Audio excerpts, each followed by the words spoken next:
শেখ হাসিনার মোক্ষম প্যাঁচে Yunus and company চিত। কুস্তিতে চিত হয়ে গেলে সে হেরে গেছে বলে ধরে নেওয়া হয়। ইউনূসের অবস্থা সেই চিত হওয়া কুস্তিগিরের মতো। গত 1.5 বছর ধরে, বিশেষ করে 17ই নভেম্বর তারিখে অপরাধ ট্রাইব্যুনালে শেখ হাসিনার মৃত্যুদণ্ডের রায় বেরোবার পর থেকে ইউনূস অ্যান্ড কোম্পানি শেখ হাসিনাকে ফেরত পাওয়ার জন্যে একেবারে আদা জল খেয়ে নেমে পড়েছে। তাদের পররাষ্ট্র দপ্তর চিঠির পর চিঠি দিচ্ছে ভারতকে, ভারত তার জবাব পর্যন্ত দেয়নি। একটু ভুল হলো, শেষ চিঠির জবাবে ভারত শুধু বলেছে খতিয়ে দেখছি।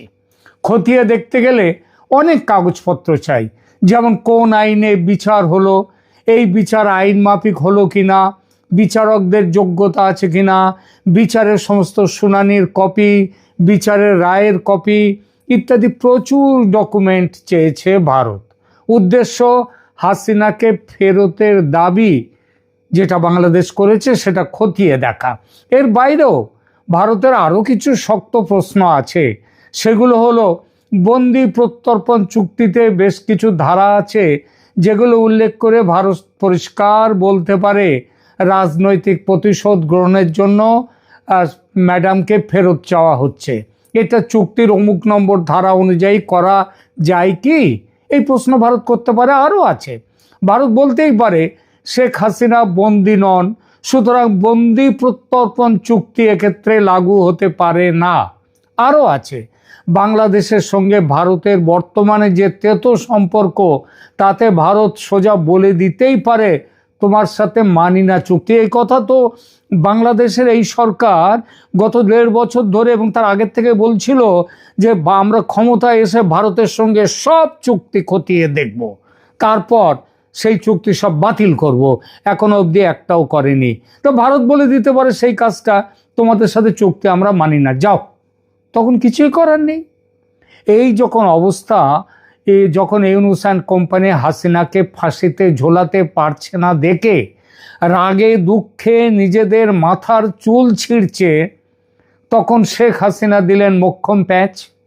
এক প্যাঁচেই ইউনূস গং পুরো টিম সমেত চিত।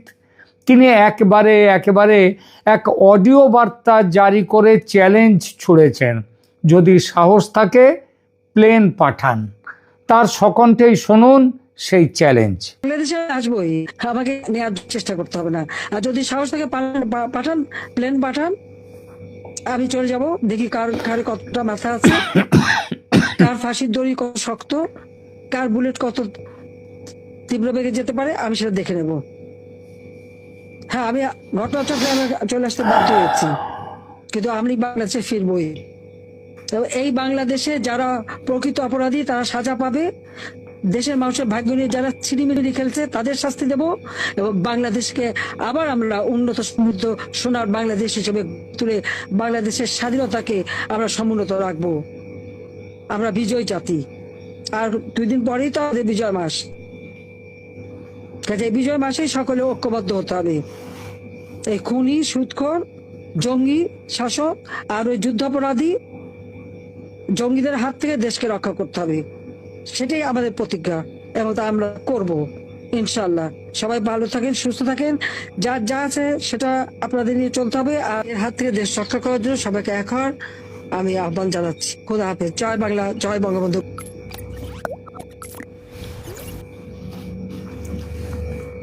2 দিন হয়ে গেছে শেখ হাসিনা এই চ্যালেঞ্জ ছুড়ে দিয়েছেন।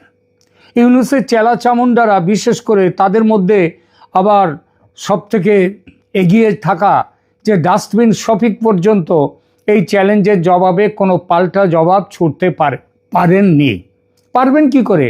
শেখ হাসিনার শেষের কথাগুলো শুনেছেন? এতদিন ধরে যে পাপ করেছে এই সরকার, তার সব হিসাব বুঝে নেবেন সে কথা বলেছেন। তার আগে প্লেন পাঠাবার কথা তো বলেছেন, এর বাইরে আবার বলেছেন কাদের কত গুলি আছে, কাদের কত জোর আছে, কে কাকে ফাঁসিতে ঝোলায় সেটা দেখব। এই কথাটাই কয়েকদিন আগেই যখন এই রায় বেরিয়েছিল, তখন আমি বলেছিলাম এতে শেখ হাসিনা কোনো রকমভাবে ভাবিত নন, বরং তিনি বলছেন যে কে কাকে ফাঁসিতে ঝোলায় সেটা আমি দেখব। এবং তাতেই তিনি শুধু তার এটা শেষেও বলেছেন যে সব হিসাব তিনি বুঝে নেবেন। তাতেই সবাই মানে ইউনূস গং দেশ থেকে কোথায় পালাবে, কবে পালাবে তাই ঠিক করতে ব্যস্ত হয়ে পড়েছে। কেউ কেউ এটা প্রশ্ন করতে পারেন, প্লেন পাঠাবার কথা কেন বললেন শেখ হাসিনা? তার যদি এত ক্ষমতা থাকে তাহলে তো তিনি একটা প্লেনে করে চলে আসতে পারেন, ভারত সরকারের সঙ্গে কথা বলে বিশেষ বিমান তো তিনি পেতেই পারেন এবং সেই বিমানে ফিরবেন, সেটা কেন করছেন না? তাদেরকে পাল্টা প্রশ্ন করি, পাল্টা বলি যে শেখ হাসিনা রাজনীতিবিদ, তিনি ওই এনজিও করেননি, কিংবা তিনি ওই করতে আসেনি জোর করে বা ক্ষমতা দখল করতে ডাকাতি করেননি। তিনি রাজনীতিবিদ। কেন অন্য কোনো বিমানে তিনি আসবেন সে প্রশ্নটা করাই যায়। তাকে গণভবন থেকে সামরিক হেলিকপ্টারে করে বিমানবন্দরে নিয়ে যাওয়া হয় গত বছর 5 আগস্ট। সেখান থেকে ওই সেনাবাহিনীরই এক বাহিনী প্রধানের নেতৃত্বে, হ্যাঁ বাহিনী প্রধানের নেতৃত্বে, 3 বাহিনীর এক বাহিনীর প্রধান ছিলেন, সেই বাহিনী প্রধানের নেতৃত্বে বাংলাদেশ সেনার উচ্চপদস্থ কর্মীরা তাকে সঙ্গে করে দিল্লির পাশে নয়ডার হিন্দন সেনা ঘাঁটিতে নিয়ে এসে ভারতের হাতে তুলে দেয়। সুতরাং তিনি বলতেই পারেন যেমন নিয়ে গিয়েছিল সেনা তেমনি তাকে ফিরিয়েও আনবে সেনা। যুক্তিযুক্ত দাবি, ছোট্ট দাবি। তিনি তো আর পালাননি, সেনা তাকে নিয়ে গিয়ে রেখে এসেছে, মানে ভালোভাবে গুছিয়ে যাতে তার কোনো অসুবিধে না হয়। তাহলে তাকে ফিরিয়েও আনুক সেনা, ছোট্ট দাবি, কিন্তু এর গুরুত্ব বিশাল। সেনা এই দায়িত্ব বর্তমান পরিস্থিতিতে নেবে না, নিলে নেত্রীর জীবন রক্ষার দায় পড়বে সেনার উপর। সেজন্যই দেখুন সেনা কিন্তু এই কথা শোনার পরেও কোনো প্রতিক্রিয়া দেখায়নি। আর ইউনূস সরকার, আগেই বলেছি তারা চুপ, বলার কিছু নেই। এরপর ভারতও বলতেই পারে বাংলাদেশ সেনা নিজে থেকে তাদের প্রধানমন্ত্রীকে ভারতের জিম্মায় দিয়ে গিয়েছিল তাকে সুস্থভাবে ভালোভাবে রাখার জন্যে।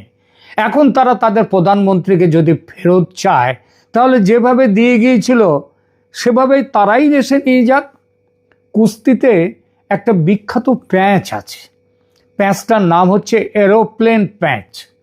ধোনি যেমন ব্যাটিংয়ে একটা এরোপ্লেন ব্যাটিং করতেন, একটা মার ছিল তার বিখ্যাত, তেমনি কুস্তিতেও একটা প্যাঁচ আছে, তার নাম এরোপ্লেন প্যাঁচ। ভারতের নামকরা কুস্তিগির তথা এক সময়ের নামকরা অভিনেতা দারা সিং খুব ভালো দিতে পারতেন এই প্যাঁচটি। প্রতিপক্ষ এই প্যাঁচকে চিত হয়ে পড়তেন, আর চিত হলেই খেলা শেষ। শেখ হাসিনার এই প্যাঁচে ইউনূস চিত হয়ে পড়েছেন, ওটার ক্ষমতা নেই। এবং দেখবেন এখন হাসিনাকে ফেরত চাইতেও আর তারা কথা বলবে না বেশ কিছুদিন। তাই বলে শেখ হাসিনা চিরকাল ভারতে থাকবেন তা তো নয়। যেসব খবর পাচ্ছি বাংলাদেশের মানুষের পাশে এই ডিসেম্বরে, আজকে 2 তারিখ, এই 2 তারিখেই সশরীর 2 তারিখের মানে ডিসেম্বরে এখনো 29 দিন বাকি। এই ডিসেম্বরেই সশরীরে বাংলাদেশের মানুষের পাশে পৌঁছে যাবেন তাদের প্রিয় নেত্রী।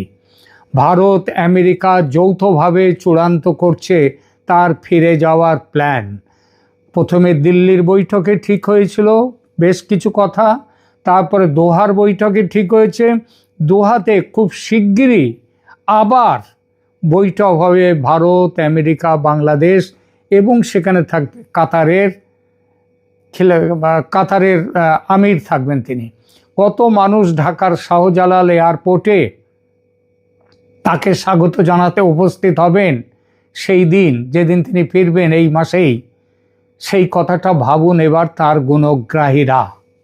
তারা তৈরি হন বীরের সম্বর্ধনা দিয়ে তাদের প্রিয় নেত্রীকে দেশে স্বাগত জানাতে। আসসালামু আলাইকুম। আন্তর্জাতিক গবেষণা প্রতিষ্ঠান IRI, ইন্টারন্যাশনাল রিপাবলিকান ইনস্টিটিউট, তারা একটি জরিপ চালিয়েছে বাংলাদেশের রাজনৈতিক ব্যবস্থার উপর বা সরকারের কর্মকাণ্ডের উপরে, এবং সেই জরিপের যে ফলাফল প্রকাশিত হয়েছে তা অনেকের কাছেই অদ্ভুত, উদ্ভট এবং অদ্ভুতরেও মনে হতে পারে। কেন এই কথা বলছি? নিশ্চয়ই তার কারণ আছে।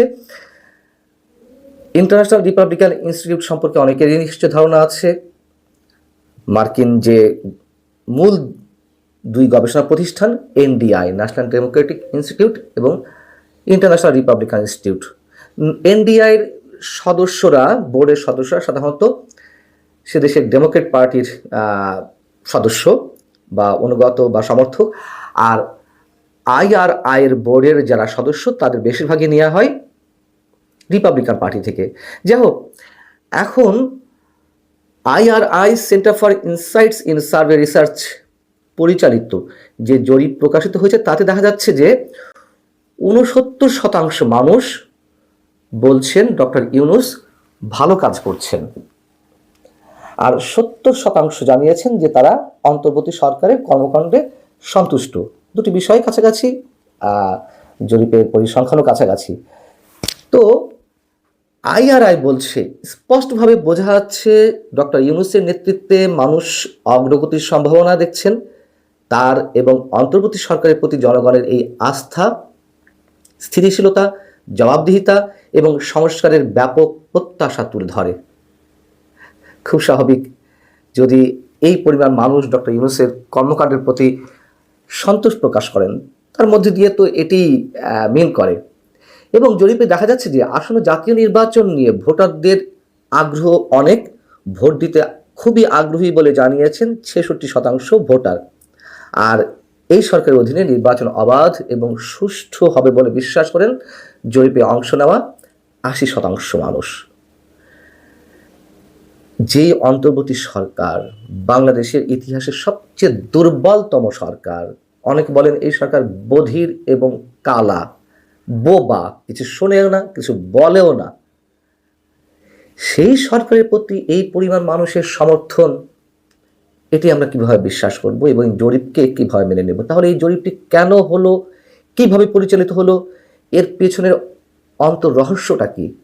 অনেকের মতো বিশ্লেষণ করতে পারেন বা জরিপটাকেও কেউ গ্রহণ করতে পারেন। কিন্তু যেখানে আইন শৃঙ্খলা পরিস্থিতির ভয়াবহ অবনতি, মব সন্ত্রাস, দিনে দুপুরে ছিনতাই, হত্যা, ঘরের মধ্যে 8% মানুষ, প্রায় 8% মানুষ নিরাপত্তাহীনতায় ভোগে, এটি আমার কথা নয়, সরকারেরই প্রতিষ্ঠান বিবিএস, বাংলাদেশ পরিসংখ্যান ব্যুরো, তারা গত জুনে তারা নিজেরাই একটি জরিপ পরিচালিত করেছে, যার মধ্যে বলছে যে নারী এবং পুরুষ মিলিয়ে এক গ্রুপে 92% আর এক গ্রুপে 93% তারা নিজের বাড়িতে থাকতে নিরাপত্তা বোধ করে। কিন্তু তাহলে বাকি থাকলো কি?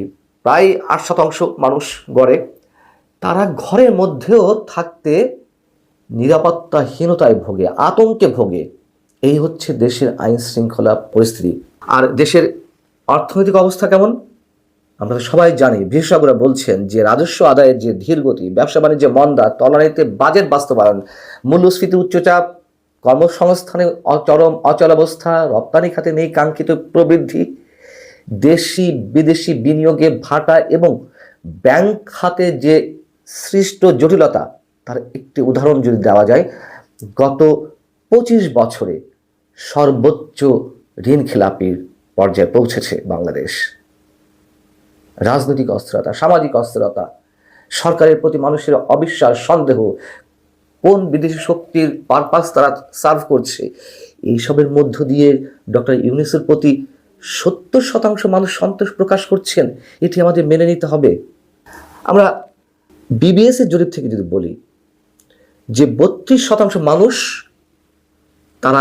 তাদেরকে এখনো ঘুষ দিয়ে কাজ করতে হয় এবং 27% মানুষ মনে করছেন যে তারা দেশের রাজনৈতিক ব্যবস্থায় সরকারের কর্মকাণ্ড সম্পর্কে মতামত প্রকাশ করতে পারেন। অর্থাৎ বাকি 68 মানুষ কোনো প্রকার মতামত প্রকাশ করতে পারেন না। তাহলে রাজনৈতিক স্বাধীনতা কতটুকু, তা তো অথবা বাক স্বাধীনতা কোন পর্যায়ে তা তো বোঝা যায়। আর গণমাধ্যমের স্বাধীনতা, সেটি কথা না হয় বাদই দিলাম। আমরা আমাদের কথা বাদ দিলাম, বিএনপি যেখানে নিজে বলছে যে এই সরকারের প্রতি মানুষের আস্থা নেই, সরকার নিরপেক্ষতা হারিয়েছে। পাশাপাশি আমরা আরেকটি বিষয় একটু ছোট করে তুলে ধরি। ডেভিড বার্গম্যান, ব্রিটিশ সাংবাদিক, এবং ডেভিড বার্গম্যান তো আওয়ামী লীগ সরকারের তুমুল সমালোচক ছিলেন। এমন সমালোচক ছিলেন যাতে তার বাংলাদেশে প্রবেশও আওয়ামী লীগ সরকার নিষিদ্ধ করেছিল। সেই বার্গম্যান গত সপ্তাহে প্রথম আলোতে একটি কলাম লিখেছে, BYLC যুব জরিপ যেটি হয়েছে সেটিকে কেন্দ্র করে, এবং সেখানে তিনি কি বলছেন, মানে ওই জরিপে যে বিষয়গুলো এসেছে সেগুলো বার্গম্যান বিশ্লেষণ করার চেষ্টা করেছেন। তো জরিপে এসেছে সামনে যে ভোট হবে, নির্বাচন হবে, সেখানে বিএনপি 20% ভোট পেতে পারে, জামাত 17% ভোট পেতে পারে, অর্থাৎ খুব কাছাকাছি। এবং এরও নিশ্চয় কারণ আছে যে কেন এত কাছাকাছি, সেই বিশ্লেষণ আর যাব না। চারিদিকে যে চাঁদাবাজি, সেই চাঁদাবাজি কারা করছে, প্রশাসনের প্রভাব বিস্তারকারীদের ভূমিকা কারা রয়েছে, এসবই আমরা জানি। এখন বিএনপি 20%, জামাত 17%। চমক হচ্ছে আওয়ামী লীগ কত শতাংশ পাবে বলে মনে করছে BYLCর জরিপ? আওয়ামী লীগ পাবে 10% ভোট। এই 10% কি বিএনপি জামাতের তুলনায় অনেক বেশি নয়, যেখানে 5 আগস্ট আওয়ামী লীগ জনপ্রিয়তা একেবারে তলানিতে গিয়ে পৌঁছেছিল? সেই 10% ভোট পাবে বলে জরিপে উঠে এসেছে আওয়ামী লীগ। আরও মজার বিষয় হচ্ছে যে 18% তরুণ মনে করছে বা তারা জানাচ্ছে যে তারা কোন দলকে ভোট দেবে সেটি তারা বলবে না, অর্থাৎ তারা তাদের মনোভাব প্রকাশ করতে অস্বীকৃতি জানিয়েছে। এই 18% তরুণ যে অস্বীকৃতি জানালো তাদের অভিমত প্রকাশ করতে, কেন? এবং এটা খুবই স্বাভাবিক, যারা একটু ভয়ের মধ্যে থাকে, এই মুহূর্তে যারা আওয়ামী লীগের সমর্থক তারাই তো ভয়ের মধ্যে আছে। সেই জায়গা থেকে ডেভিড বার্গম্যান বলছেন যে আমরা যদি ধরে নিই এই 18%-এর অর্ধেক অর্থাৎ 9%ই আওয়ামী লীগের সমর্থক, তাহলে আওয়ামী লীগে ভোট দেবে এমন মানুষের সংখ্যা কত দাঁড়াচ্ছে? কত ভাগ? 10 ভাগ সরাসরি বলছে যে আওয়ামী লীগকে ভোট দেবে, আর এই 18-র অর্ধেক 9, 19%। আর এনসিপি, যাদের কর্মকাণ্ডে মানুষ এখন হতাশ, যাদের নেতৃত্বে গণ অভ্যুত্থান সংঘটিত হয়েছিল, তারা কত শতাংশ ভোট পাবে? যে জরিপ পরিচালনাকারী প্রতিষ্ঠান BYLC, তারা বলছে এনসিপি পাবে 4%। এই যে আওয়ামী লীগ তাহলে সবার চেয়ে এগিয়ে রয়েছে, কেন, কি কারণে? আওয়ামী লীগ এর মধ্যে এমন কোনো ভালো কাজ করেনি যে জনপ্রিয়তা তাদের দিকে যাবে, ভালো কাজ করার সুযোগও নেই। তাহলে তাদের জনপ্রিয়তা যে তলানিতে গিয়ে পৌঁছেছিল, কেন তারা 19% মতো ভোট পাবে? কারণগুলো তো সব একই সূত্রে গাঁথা। এই সরকার নিজে দলীয় সরকারের মতো আচরণ করছে, এনসিপি যা করছে তাকে সর্বাত্মকভাবে একেবারে ওপেন সার্টিফিকেট দিয়ে দিচ্ছে, জামাতে ইসলামী যা করছে সেখানে কোথাও বাধা দিচ্ছে না, মব সন্ত্রাসে কোনো ধরনের প্রতিরোধ করছে না, আইন শৃঙ্খলা পরিস্থিতি তারা নিয়ন্ত্রণ করতে পারছে না, অর্থনৈতিক পরিস্থিতি উন্নয়ন ঘটাতে পারছে না। এই সব কিছু মিলিয়ে মানুষ মনে করছে যে তাহলে তারা কোন দিকে যাবে? তারা কি ভুল করেছিল? আমরা কি কথা বলতে পারি না? তাহলে কেন আওয়ামী লীগ 19% ভোট পাবে বলে এই জরিপে উঠে আসছে, এবং যেই কথা ডেভিড বার্গম্যানের মতো মানুষকে বিশ্লেষণ করতে হচ্ছে? এই পর্ব আর দীর্ঘায়িত করবো না, শুধু এটুকু মনে করিয়ে দিই, ডিপ স্টেটের খেলা চলমান। এবং এই যে প্রতিষ্ঠানগুলো, IRI কিংবা ইন্ডিয়ার মতো প্রতিষ্ঠানগুলো কাদের মাধ্যমে পরিচালিত হয়, কোত্থেকে অর্থ আসে, কারা টাকা দিয়ে থাকে, এবং এই ধরনের প্রতিষ্ঠানে কেউ টাকা লগ্নি করতে পারে কিনা, নানান ধরনের প্রশ্ন উঠতে পারে। এবং টাকা লগ্নি করে নানান ধরনের গবেষণা প্রতিবেদন নিজেদের পক্ষে নেওয়া সম্ভব কিনা, সেই প্রশ্ন অবশ্যই উঠতে পারে। ভালো থাকুন সবাই।